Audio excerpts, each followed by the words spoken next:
All right, everybody, now we get to paint our masks. Here's how it'll work. The paints we will be using are acrylics.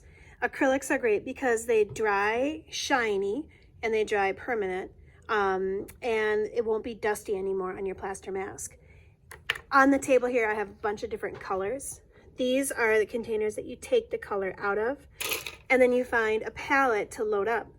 Good news is a lot of these palettes are already ready to go from the previous class. If there's certain colors you're looking for, just grab a palette that already has those colors. You can add more colors in the empty spaces, or if you find a palette that's almost empty, you could just rinse it out and put new colors in it. You don't want to mix the spoons with other colors because it'll contaminate the original color, especially when it comes to white. These containers here are for brushes that are dry and clean.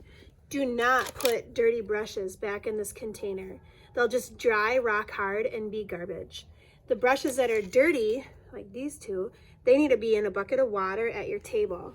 All tables should have one bucket of water like this that's switched out and cleaned between each class.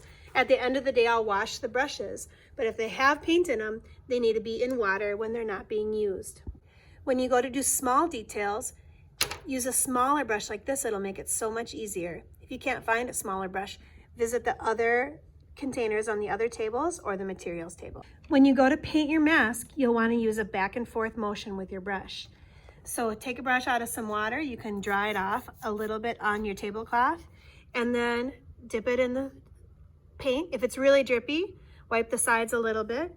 And then you want to go back and forth with your brush, trying to cover up all of the little holes and spaces in your plaster. Do not jam the brush onto the surface.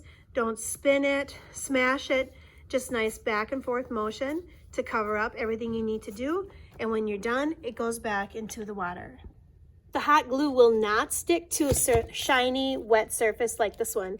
So you have to wait for it to dry before you hot glue anything.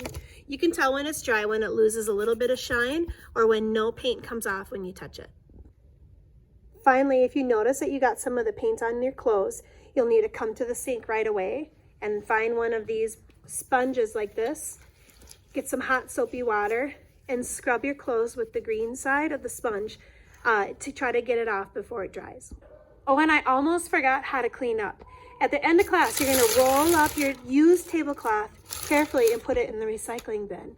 Then take two sponges, squeeze them out, wipe down your table, and finally cover your table with a fresh tablecloth and switch out your water with clean water and put your brushes in it. Your masks will all go on the drying racks or the cupboards designated for our class. And then you can hang up your apron and wash your hands.